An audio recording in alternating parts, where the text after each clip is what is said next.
नमस्कार दोस्तों, स्वागत है आपका अनुपम आईएएस एकेडमी पर। आज की वीडियो में हम दक्षिण भारत के एक प्रमुख साम्राज्य को देखेंगे, या हम कहें दक्षिण भारत का पहला जो स्वतंत्र मुस्लिम साम्राज्य स्थापित हुआ वह बहमनी साम्राज्य। उसके इतिहास को हम देखेंगे। हम समझेंगे कि कैसे बहमनी साम्राज्य उदित हुआ, कैसे इसकी जो स्थापना है वह हसन गंगू ने की और दिल्ली सल्तनत से यह किस प्रकार से कनेक्टेड था।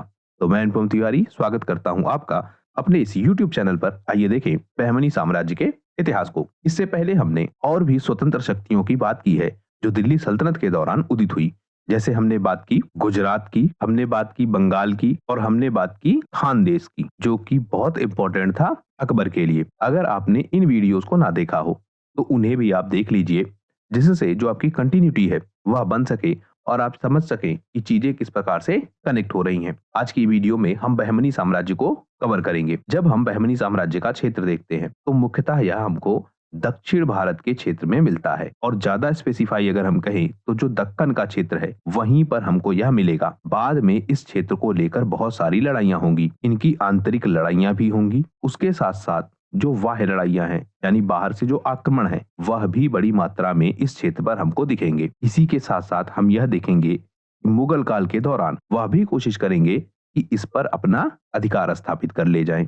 बाद में हालांकि वह कर पाते हैं। इसलिए जब हम मुगल साम्राज्य को पढ़ेंगे तो जो शक्तियां हैं स्थानीय रूप से समृद्ध हो रही हैं, अपनी शासन व्यवस्था स्थापित कर रही हैं, उनकी व्यवस्थाएं किस प्रकार से हैं। क्योंकि जब आप डीप डाउन यहाँ की व्यवस्थाओं को समझेंगे तब आप समझ पाएंगे कि कैसे किसी क्षेत्र विशेष में जो मुगल साम्राज्य है वह अपनी कौन सी नीति लागू कर रहा है और उस नीति का प्रभाव क्या पड़ेगा, उसको आप ठीक से समझ पाएंगे। तो बहमनी साम्राज्य हम देख पा रहे हैं कि मुख्यतः जो दक्कन का क्षेत्र है वहीं हमको मिलता है। इसकी भौगोलिक सीमाओं की हम बात कर लेते हैं तो कुल मिलाकर यह दक्षिण भारत में है। पहला तथ्य, दक्षिण भारत में स्थापित पहला स्वतंत्र मुस्लिम साम्राज्य है। यह दूसरा इंपॉर्टेंट तथ्य है। इसकी जो सीमाएं हैं, राजनीतिक सीमाएं, वह क्या है हम उसे देखते हैं। तो जो वर्तमान महाराष्ट्र है, और महाराष्ट्र में भी औरंगाबाद का क्षेत्र, अहमदनगर का क्षेत्र और विदर्भ का क्षेत्र वह इसके अंतर्गत आता है। वहीं जो कर्नाटक का क्षेत्र है उसका गुलबर्गा, बीदर और बेलगाम यह शामिल है। फिर जो तेलंगाना का क्षेत्र है वहां का हैदराबाद और वारंगल यह शामिल है।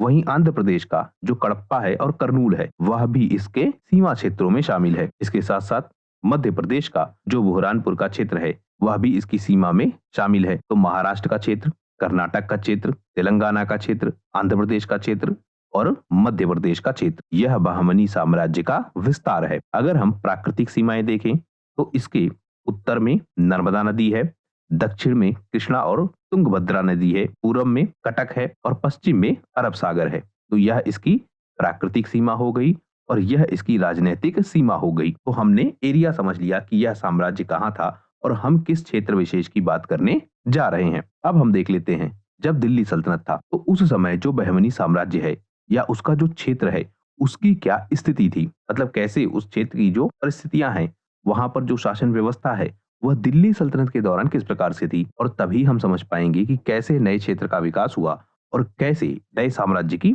स्थापना हुई। तो हम देखते हैं मोहम्मद बिन तुगलक का शासनकाल 1325 से लेकर 1351 तक मोहम्मद बिन तुगलक का दिल्ली सल्तनत पर अधिकार है। इस समय जो दिल्ली सल्तनत है वह अपना विस्तार कर चुकी है और दिल्ली सल्तनत का नियंत्रण दक्कन के क्षेत्र पर भी दिखता है।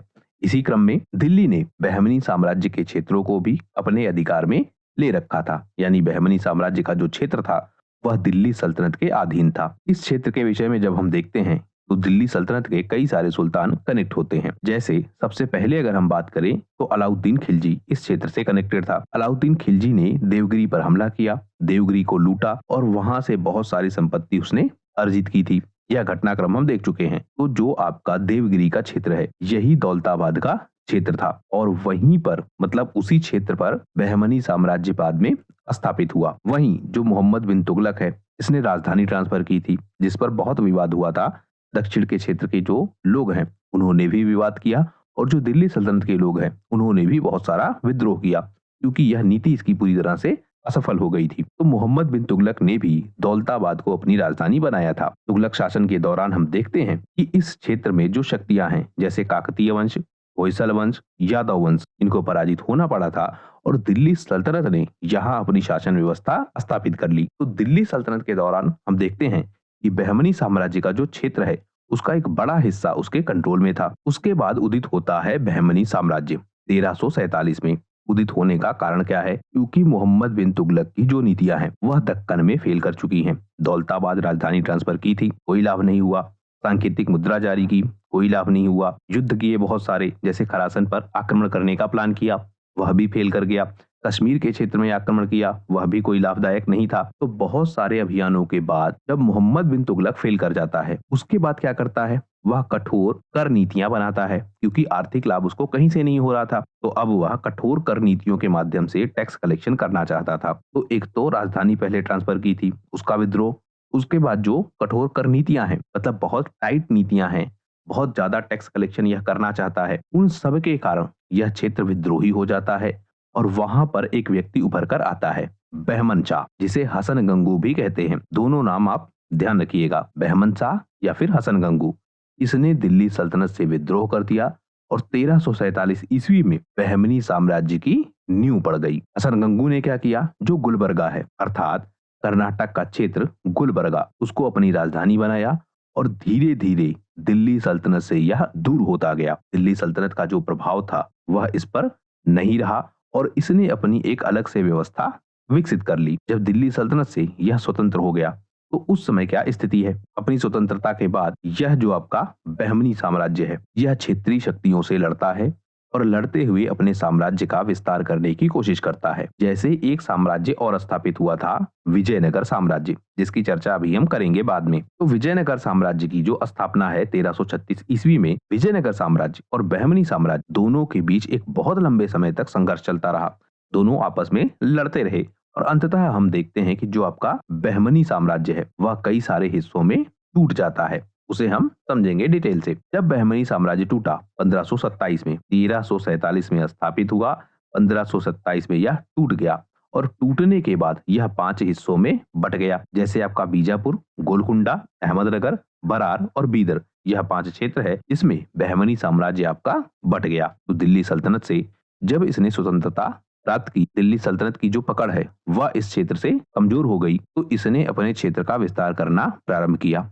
विस्तार करने के कारण जो क्षेत्रीय शक्तियां हैं उनसे इनका द्वंद्व होता रहा और उन द्वंद्वों में सबसे फेमस क्या है? विजयनगर साम्राज्य, जिसके कारण यह क्षेत्र आपका 5 हिस्सों में टूट गया। अब हम देख लेते हैं चीजों को थोड़ा डिटेल से। हसन गंगू ने इस साम्राज्य की स्थापना की। हसन गंगू है कौन? यह जो है बहमनी साम्राज्य का संस्थापक है और यह पहले तुगलक वंश के अधीन ही काम करता था।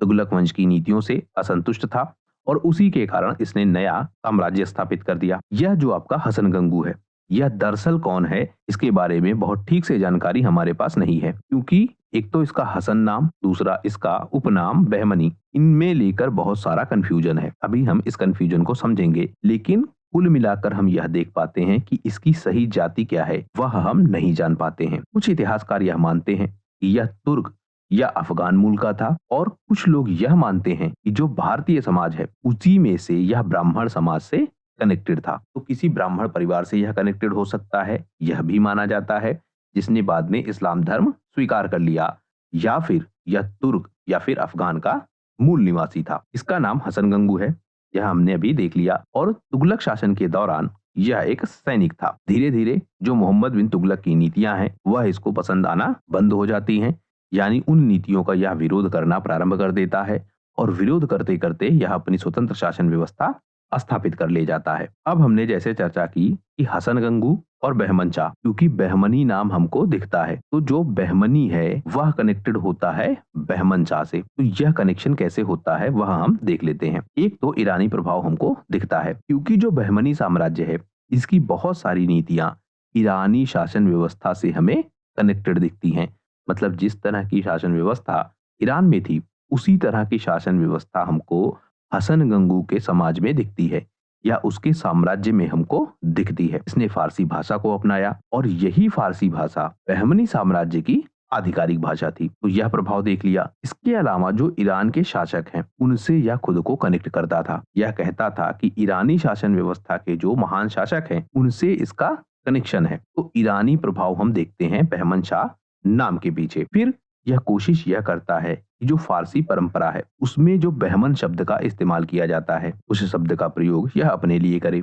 क्यों करे? क्योंकि जो बहमन शब्द है यह प्रयोग किया जाता था शौर्य, वीरता और न्याय के प्रतीक के रूप में। यानी जिस तरह फारस के क्षेत्र में बहमन उपनाम को प्रतिष्ठा मिलती थी, उसी प्रतिष्ठा को यह अर्जित करना चाह रहा था भारतीय क्षेत्र में। खुद को इस्लाम धर्म से कनेक्ट कर रहा था और कनेक्ट करने के साथ साथ और जो ईरान का बहमन उपनाम है उससे खुद को कनेक्ट कर रहा था। इससे होता क्या, जो इसका साम्राज्य स्थापित हुआ उस साम्राज्य को धार्मिक स्तर पर और सांस्कृतिक स्तर पर दोनों स्तरों पर समर्थन मिलता। इसके अलावा हम यह भी देखते हैं कि इसके नाम के आगे जो यह बहमन शब्द लिखा है इसको ब्रह्मा से भी कनेक्ट करते हैं। हिंदू धर्म में जो एक प्रमुख देवता है ब्रह्मा, उनसे भी कनेक्ट किया जाता है और यह माना जाता है यह हिंदू ब्राह्मण परिवार से उत्पन्न हुआ था। यानी जो आपका हसन गंगू है यह या तो ईरानी परंपरा से कनेक्टेड है या फिर ईरान से कनेक्टेड है या फिर यह अफगान से कनेक्टेड है या फिर यह हिंदू ब्राह्मण परिवार से कनेक्टेड है। तो बहुत सारे ऐसे ओपिनियन है हिस्टोरियंस के, इसके बेसिस पर हम यह जान पाते हैं कि मूल इसका क्या था वह बहुत स्पष्ट नहीं है, उस पर बहुत सारे विवाद हैं। कुल मिलाकर हसन गंगू ने बहमनी साम्राज्य की स्थापना की और बहमन शाह उपनाम धारण किया। जो ईरानी योद्धा हैं उनसे भी यह खुद का कनेक्शन डेवलप करता है। जैसे ईरान में थे बहमन शाह और बहमन शाह या फिर अर्दशीर बहमन, इनका उल्लेख हमको ईरानी ग्रंथों में मिलता है। और यह कहां से थे? जो ईरान में आपका हखामनी वंश था उससे यह कनेक्टेड थे। मतलब ईरान में एक व्यक्ति है बहमन शाह जिसका दूसरा नाम है अर्दशीर बहमन और यह बहुत फेमस था ईरान के क्षेत्र में। तो उससे भी हसन गंगू खुद को कनेक्ट करता है। जो शाहनामा है फिरदौसी ने जिसको लिखा है उसमें भी बहमन नाम का उल्लेख है। और शाहनामा है क्या? ईरानी महाकाव्य।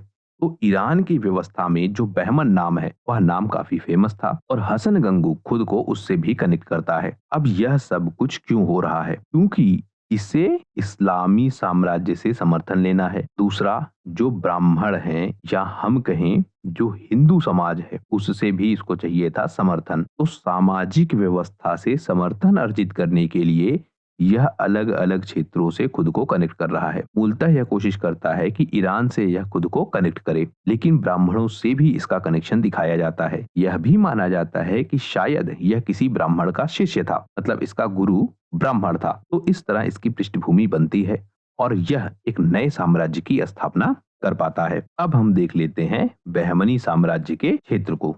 क्षेत्र क्या है? बेरार, अहमदनगर, बीदर, बीजापुर और गोलकुंडा। इस पूरे क्षेत्र पर बहमनी साम्राज्य स्थापित था। धीरे धीरे आंतरिक विद्रोहों के कारण, बाह्य आक्रमणों के कारण यह साम्राज्य टूटता है और इन्हीं 5 हिस्सों में विभाजित हो जाता है। उसे हम आगे देखेंगे। इसके कुछ राजा हैं, उन्हें हम देख लेते हैं। सबसे पहला है हसन गंगू बहमनी, जिसे अलाउद्दीन बहमन शाह भी कहते हैं। 1347 में इसने बहमनी साम्राज्य की स्थापना की और 1358 तक यह शासन व्यवस्था को संभालता है। गुलबर्गा को इसने अपनी राजधानी बनाया और उसका नाम बदलकर अहमदाबाद रख दिया। उसके बाद जो इसका साम्राज्य था उसको 4 भागों में विभाजित कर दिया और इन भागों को क्या कहेंगे? तरफा, यानी 4 तरफों में विभाजित कर दिया अपने क्षेत्र को। जैसे गुलबर्गा, दौलताबाद, बरार और बीदर, यह 4 भाग हमको दिखते हैं। जितने भी यह 4 भाग हैं, मतलब हर एक भाग का एक शासक इसने नियुक्त किया और वह रिपोर्ट करता था हसन गंगू को। इन क्षेत्रों में मतलब जो यह 4 इसने प्रांत बांटे हैं, इनमें सबसे फेमस था गुलबर्गा और इसी गुलबर्गा में था बीजापुर।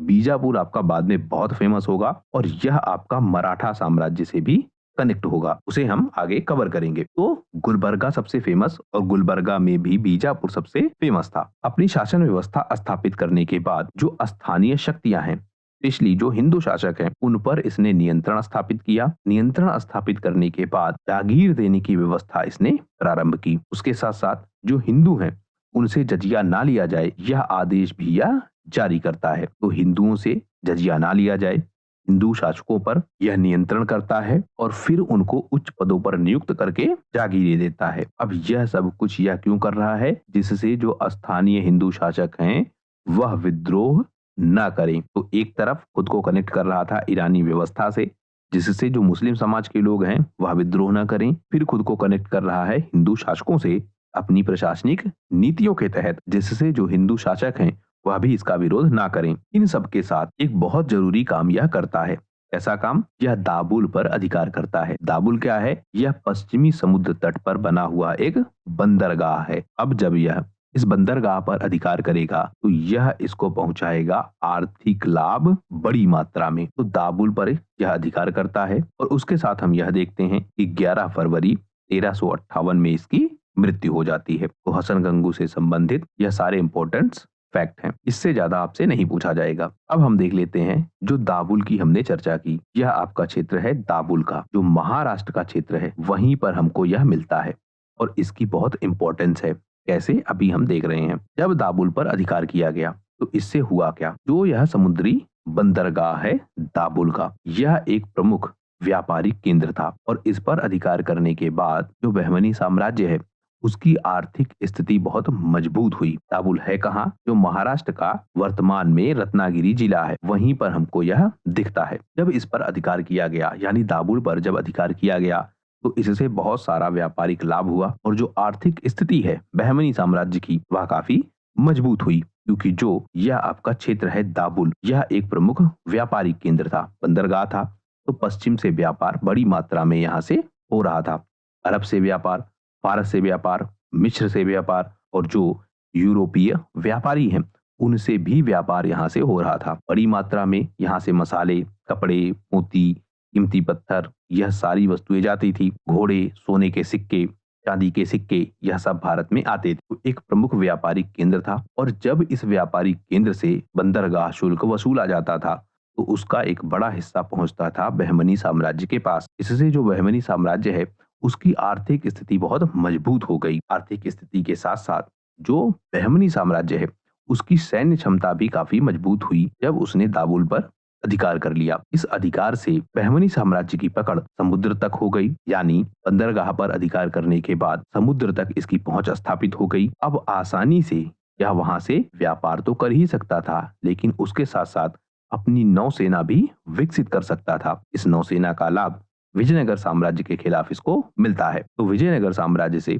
इसका एक लंबे समय तक द्वंद्व चलेगा और उसमें सबसे ज्यादा लाभ पहुंचाएगा दाबुल, क्योंकि दाबुल एक प्रमुख केंद्र था जिसने बहमनी साम्राज्य की शक्ति को बहुत बढ़ा दिया। इसके साथ साथ दाबुल के कारण जो अरब के व्यापारी हैं और जो तुर्की सेना है, उन दोनों का सहयोग बड़ी मात्रा में मिला किसे? बहमनी साम्राज्य को। तो इस तरह से जो दाबुल पर अधिकार है उसने बहुत लाभ पहुंचाया बहमनी साम्राज्य को। इसके अलावा जो इस्लामी जगत है उससे भी कनेक्शन डेवलप हुआ बहमनी साम्राज्य का। मक्का से, काहिरा से, बगदाद से, इन सारे क्षेत्रों से आसानी से जुड़ा जा सका, यह भी इसकी देन थी। मुस्लिम व्यापारियों से, सूफी संतों से कनेक्शन अच्छे से डेवलप हो पाया, इसमें भी दाबुल का बहुत बड़ा हाथ है। क्योंकि जब यह व्यापारिक मार्ग खुला और इस बंदरगाह पर बहमनी साम्राज्य का अधिकार हुआ तो बहमनी साम्राज्य जो अंतरराष्ट्रीय व्यापार है उस व्यापार पर बहुत नियंत्रण कर पाता है और अंतरराष्ट्रीय जो संपर्क है वह भी स्थापित होता है। इस संपर्क का लाभ इसको राजनैतिक रूप से भी मिलता है, सांस्कृतिक रूप से भी मिलता है और आर्थिक रूप से तो मिल ही रहा था। तो बहमनी साम्राज्य एक शक्तिशाली व्यवस्था के तहत डेवलप होता है जब उसने दाबुल पर अधिकार कर लिया। इस पर अधिकार करने से एक प्रभाव और बड़ा। क्या प्रभाव? हिंद महासागर का जो क्षेत्र है उसमें जो बहमनी साम्राज्य है उसकी भूमिका काफी बढ़ गई, क्योंकि अब अरब सागर से, फारस की खाड़ी से और हिंद महासागर से, तीनों से जो व्यापारिक जहाज आते थे वह पहुंचते थे दाबुल के क्षेत्र में। यानी अब जो भी व्यापारी इन क्षेत्रों से आएंगे उन्हें बहमनी साम्राज्य के साथ मिलजुल कर रहना होगा। तो इस तरह बहमनी साम्राज्य बहुत बड़े व्यापारियों से अपनी पकड़ बना पाता है। गुजरात का क्षेत्र, मालाबार का क्षेत्र और कोंकण का क्षेत्र, क्योंकि यहाँ के जो व्यापारी हैं वह भी व्यापार करते थे दाबुल से। और जब यह व्यापारी दाबुल से व्यापार करते थे तो बहमनी साम्राज्य के साथ समझौते की नीति रहे उस पर यह लोग भी फोकस्ड थे। जब विजयनगर साम्राज्य आगे बढ़ने लगा तो विजयनगर साम्राज्य को रोकने के लिए भी यह जो आपका दाबुल है इसने बहुत योगदान दिया, क्योंकि यहीं से बहुत अच्छे हथियार, घोड़े और सैनिक, मतलब जो तुर्क और ईरान से सैनिक आ रहे थे जब विजयनगर के खिलाफ विद्रोह हो रहा था। तो यह सब कुछ मिलता है